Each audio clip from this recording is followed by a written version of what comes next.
ঘরের আশেপাশে এই চারটি জিনিস থাকলে মা লক্ষ্মী কখনোই সেই ঘরে প্রবেশ করেন না, দরজা থেকেই তিনি ফিরে চলে যান।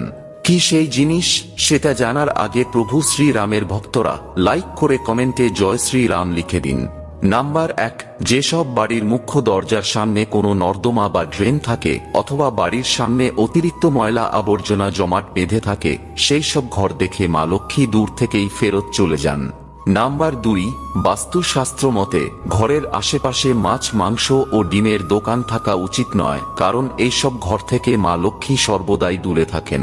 নাম্বার 3, যেসব ঘরের সামনে মদের দোকান থাকে সেই সব জায়গায় ঝগড়া, মারপিট ও অশান্তি লাগা রোজকার একটি সাধারণ ব্যাপার, আর মা লক্ষ্মী এইসব জিনিস একদমই পছন্দ করেন না।